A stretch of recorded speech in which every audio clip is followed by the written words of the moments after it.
Like one trade today, it was this long on NQ.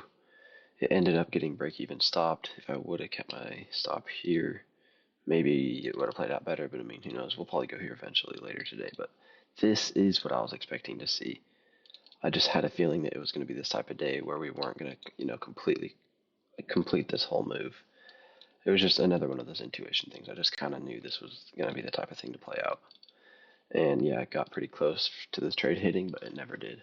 And I got stopped at break even. But what I pretty much want to go over today is like why in this scenario, instead of this becoming a break even, I think what I should be doing is taking off at least some sort of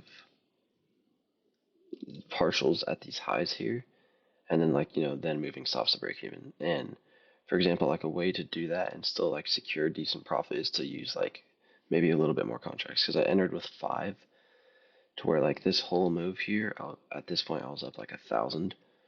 And if I was like in the bathroom when it was like right here, so I didn't close or anything, but I was up like 1,000 right here, and then made nothing. So I think what I should do is take like 10. So take like 10 micros, take a full mini instead of 5. Then I can take off like 5 here or like 5 here for like 700 profit, and then leave the rest running. And if it wants to, then it can sell off. And I mean, the only downside to that is obviously a bigger initial stop, but that's why you just kind of keep it tight. Like put the stop here at this low. If I get stopped out on this, it's like a $400 stop. But if we just, cause like they're basically what I'm saying is like once all of this happens down here, like I know we're going to at least some form of buy side. So like I don't think that I should be having overall a correct bias and also catching 100 points but not making anything as a result of that. Like my bias overall was correct. This model is still not invalidated, this buy model. I was correct enough to catch 100 points plus take out highs, but I didn't make anything on this because my whole position got stopped. So I don't think like that shouldn't be the case. I shouldn't be catching 100 whole points and not making anything. So what I can do instead is, like I said, just take bigger size, take partials at these highs, and then let the rest run to either TP or break even. But so that's basically the lesson that I want to take from today.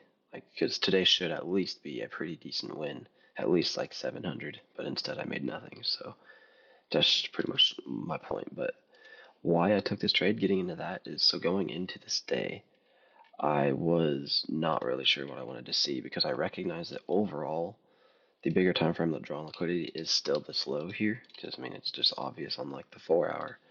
When you look at everything, when you look at these bullish gaps getting ran through here, the market's just clearly selling off, just placing lower.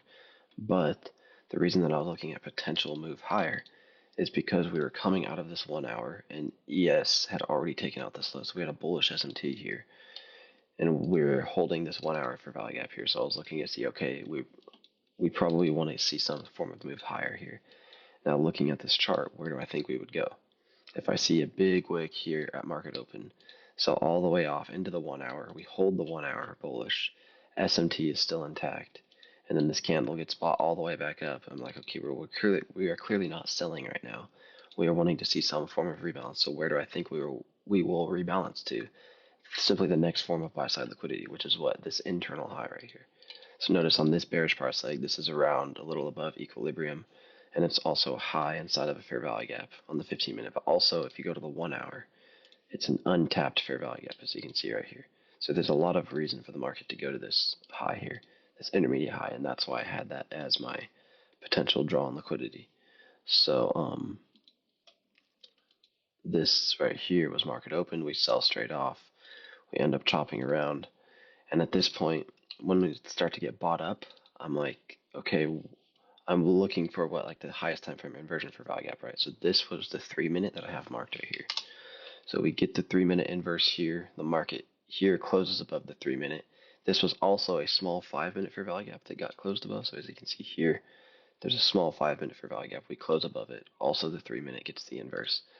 And I didn't take my entry here because I just didn't want to get really bad fill, and I wanted to see a rebalance, which is what we got right here. So once I did not just slap the 3 minute inverse here, I waited for this rebalance. And once we got the rebalance, because like I basically recognized that we were fixing to open up this 3 minute bullish. So I was like, okay, if we're about to open up this 3 minute bullish, After this big of a move up, I expect to see a rebalance. So we get the rebalance to the inverse, to the new imbalance that was formed, and then I end up taking my entry right about here.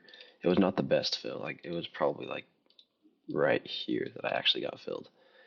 And then I think it was like right here exactly that I entered. And then, as you can see, the market gets bought up really nice initially. And this is what I'm saying, like this right here. Let me just delete this. This is the main move that I should be taking advantage of, because this is like when the market's still efficient before all the chop comes in. And it's obvious why the market is looking like this and why this is clean, because this was the morning objective. Clearly, this pre-market high right here, and then this high from like 7 a.m. hour. This is the morning objective because we manipulate lower, show that we're going to hold this gap, show that we're not heading to this low over here because the SMT stays intact. Once we get bought up here through these bearish imbalances, we get the 3-minute inverse, we get the 5-minute inverse, and then we get the rebalance. Hold the 3-minute bullish, hold the inverse bullish, and then get bought up again.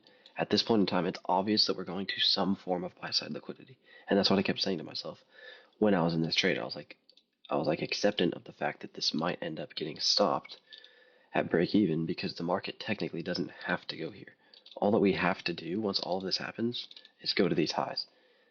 Because this here doesn't necessarily tell me we're going here. It tells me we're going to some form of buy-side liquidity, which is what? This high. So this high is like the low-hanging fruit where I'm confident that we go, which is why this is where I should be securing at least some profits.